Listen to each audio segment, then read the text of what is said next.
Allah Maha Hadir. Kisah Rut. Ma, aku keluar, aku takut.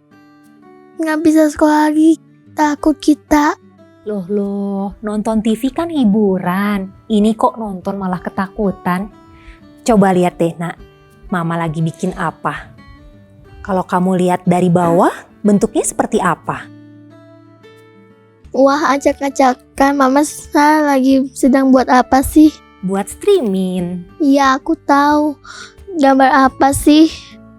Mau tahu aja atau mau tahu banget? Ih, Mama. Nah, sekarang coba lihat kalau dari atas bentuknya seperti apa. Wah, bagus, Ma. Nah, begitu juga mama percaya dengan segala sesuatu yang terjadi di dunia ini. Saat ini kita sedang melihat segala sesuatunya dari bawah. Kesannya acak-acakan. Kita tidak tahu apa jadinya nanti. Tapi mama yakin Tuhan Yesus melihat dari atas. Ia melihat segala sesuatunya nanti pasti jadi baik. Tapi gimana taunya, Ma? Nah, kebetulan mama mau ajak kamu nonton opera. Sinopsisnya sama kayak pertanyaan kamu. Yuk, siap-siap.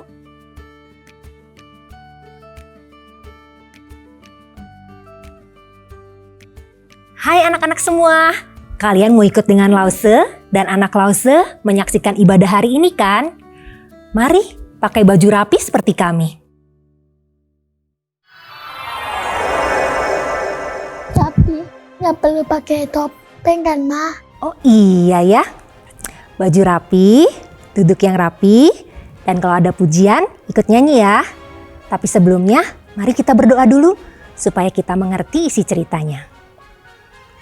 Tuhan Yesus, kami bersyukur dan berterima kasih karena Tuhan selalu menjaga kesehatan kami. Tuhan, kami mau beribadah kepada Tuhan, tolong setiap kami untuk mengerti firman yang disampaikan. Terima kasih Tuhan Yesus, di dalam nama-Mu kami berdoa dan mengucap syukur. Amin. Yuk.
Suatu hari terjadi kelaparan di Betlehem. Naomi, Elimelek, dan kedua anaknya yaitu Mahlon dan Kilion meninggalkan Betlehem dan pergi ke kota Moab. Kemudian meninggallah Elimelek.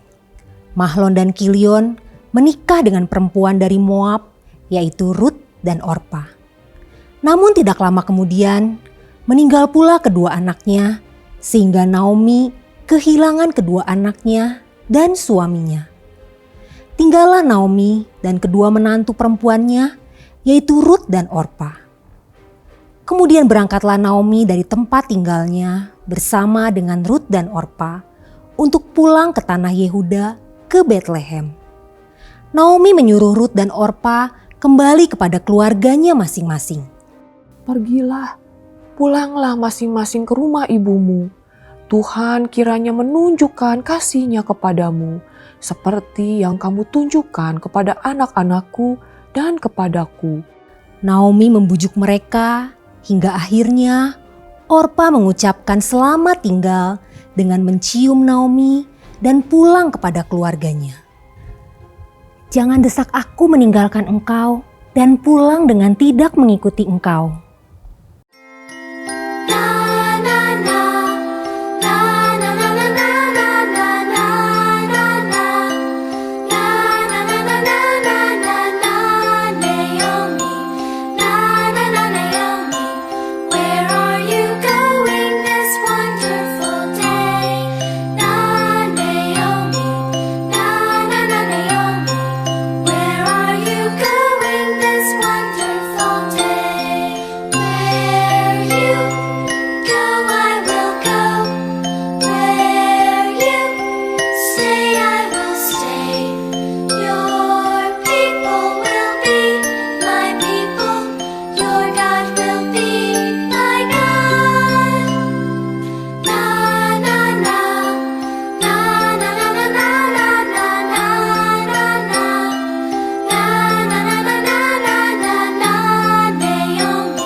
Sampailah Naomi dan Rut di Betlehem. Naomi dan Rut sangat miskin dan mereka hanya punya sedikit makanan. Padahal saat itu awal panen gandum di tanah subur dekat Betlehem. Biarkanlah aku pergi ke ladang memungut bulir-bulir padi di belakang orang yang murah hati kepadaku. Pergilah anakku. Pergilah Rut ke ladang yang kebetulan adalah tanah milik Boas yang merupakan saudara Elimelek. Ia berjalan di belakang penyabit gandum dan memungut gandum yang jatuh. Boas, pemilik ladang, datang dan menghampiri pekerjanya. Boas melihat Rut dan bertanya, "Dari manakah perempuan ini?" Dia berasal dari Moab. Dia pulang bersama-sama dengan Naomi. Tadi ia berkata, izinkanlah aku memungut gandum yang jatuh. Ia bekerja dari pagi sampai sekarang. "Dengarlah anakku, kamu tidak perlu pergi ke ladang yang lain. Tetaplah dekat dengan pengerja-pengerjaku perempuan dan ikutilah mereka dari belakang. Aku telah berpesan agar pekerja lelaki jangan mengganggu engkau. Dan jika engkau haus, pergilah ke tempayan dan minumlah air yang dicedok oleh pengerja-pengerja itu." "Mengapa Tuhan begitu baik kepadaku? Mengapa Tuhan memperhatikan aku padahal aku orang asing?" "Aku telah mendengar apa yang engkau lakukan pada mertuamu Naomi. Sesudah suamimu mati, engkau meninggalkan orang tuamu dan pergi ke tanah yang tidak engkau kenal. Kiranya Allah Israel menyertai engkau." Tuhan begitu baik kepada saya, meskipun saya bukan pekerja Tuhan. Keramahan Tuhan sangat menghibur saya. Boas senang mendengar tentang kesetiaan Rut dan kebaikannya kepada Naomi. Boas pun mengajak Rut untuk makan, dan setelah itu Rut kembali memungut gandum. "Biarkanlah ia memungut gandum, jangan mengganggu atau memarahi dia. Bahkan haruslah kamu dengan sengaja menjatuhkannya, supaya dia memungutnya." Rut terus memungut gandum agar dapat diberikan kepada Naomi. Setelah cukup gandum yang dikumpulkannya, maka pulanglah Rut ke rumah. Ibu, aku membawa banyak gandum untukmu." Lalu Rut menceritakan apa yang terjadi pada hari itu kepada Naomi. Diberkatilah kiranya Boas oleh Tuhan. Orang itu adalah saudara kita. Ia dapat menjadi penebus kita. Rut terus memungut gandum di ladang Boas sampai masa menuai selesai.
Beberapa waktu kemudian, Aku ingin engkau bahagia. Pergilah kepada Boas dan mohon agar ia mau melindungi kita. Naomi berharap Boas mau menebus tanah miliknya di Israel yang telah hilang dan memelihara dirinya dan Rut. Karena hanya seorang kerabat yang dapat melakukan hal itu dan ia juga harus dengan rela melakukannya.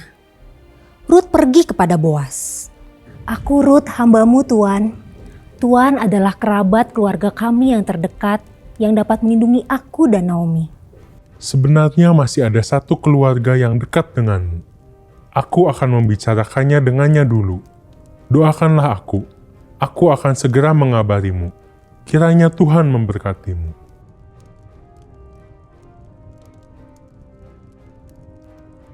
Rut memberitahu Naomi bahwa ia sudah melakukan apa yang diperintahkannya. Tunggu saja nak, Boas tidak akan tinggal diam sebelum ia menyelesaikan perkara ini. Kita berdoa saja kepada Tuhan. Ternyata Boas bukan hanya setuju untuk menebus tanahnya. Ia juga menikahi Rut agar keturunan Naomi dapat diteruskan. Allah telah menyediakan segala yang dibutuhkan Naomi dan Rut, memberikan kepada mereka makanan dan perlindungan yang mereka butuhkan melalui Boas, saudara penebus mereka. Tuhan memberkati Rut sehingga ia hamil dan melahirkan seorang anak laki-laki. Mereka menamainya Obed. Obed adalah kakek dari Daud yang lahir di Betlehem, yang nantinya akan menjadi kakek moyang dari Yesus. Jadi dari keluarga Naomi, Rut, Boas, Obed, Isai, Daud akan lahir Tuhan Yesus di kota Betlehem.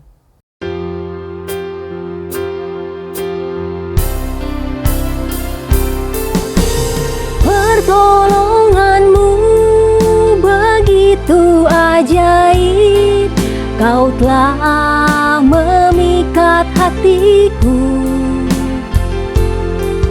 Di saat aku tak sanggup lagi, di situ tanganmu bekerja.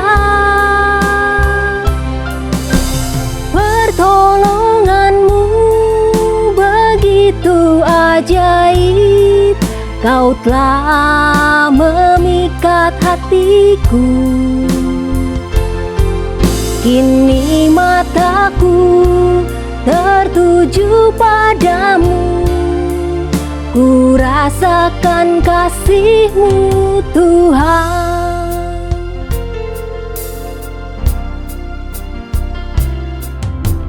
Hatiku tenang berada dekat-Mu, Kaulah jawaban hidupku.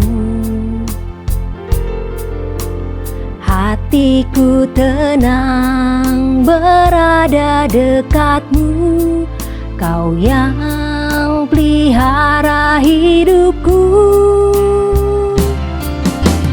Pertolonganmu begitu ajaib, Kau telah memikat hatiku. Di saat aku tak sanggup lagi, di situ tangan-Mu bekerja.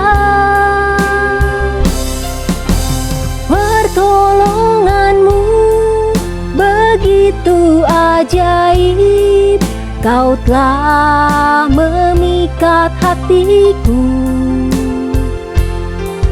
Kini mataku tertuju padamu, ku rasakan kasih-Mu Tuhan.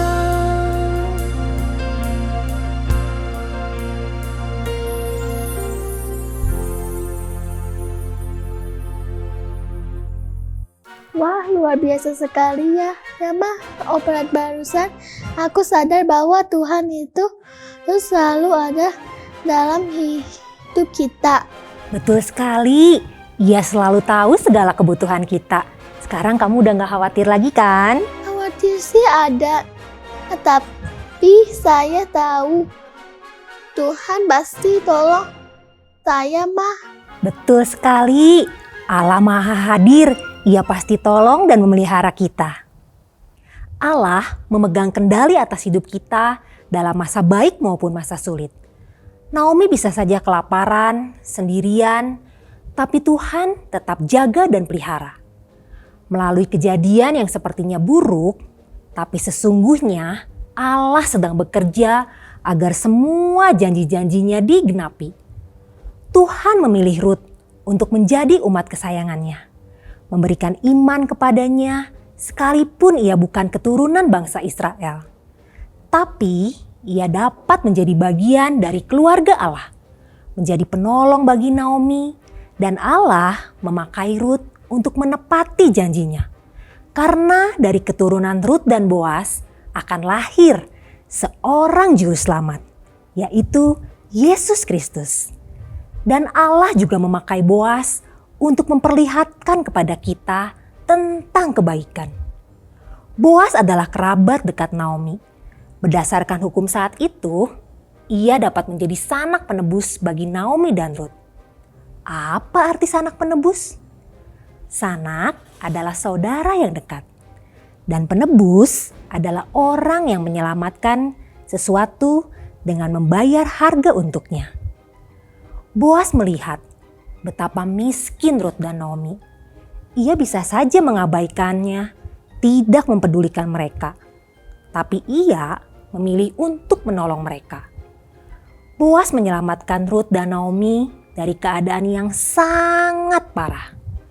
Boas sebagai sanak penebus, menebus tanah keluarga Naomi dan menyelamatkan nama keluarga Naomi dan Elimelek sehingga bisa terus berlanjut. Begitu pula Yesus menjadi sanak penebus kita.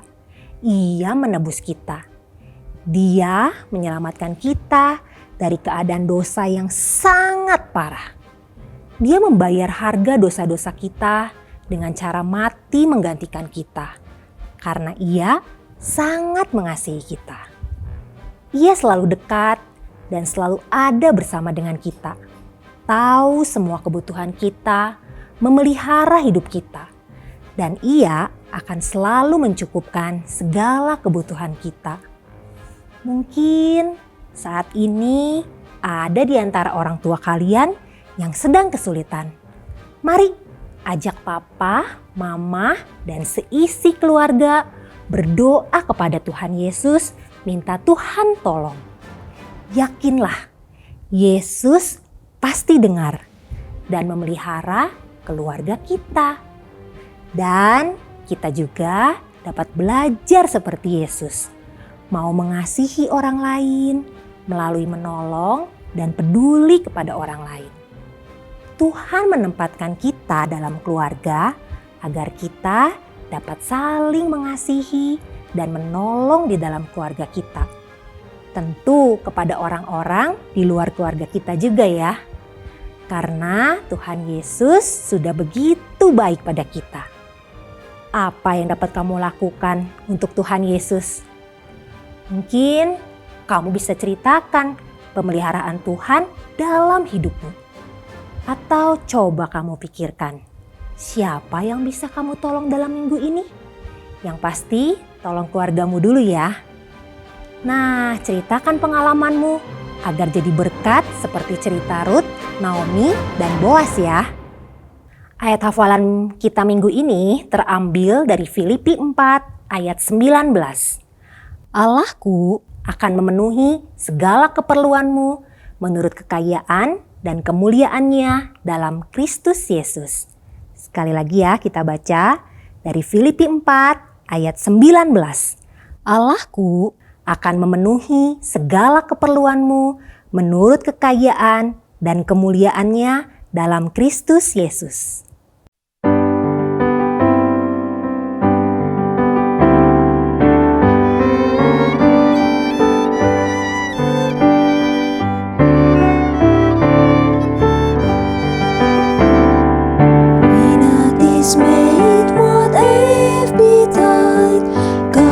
Take care of you.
Sekarang mari kita berdoa ya.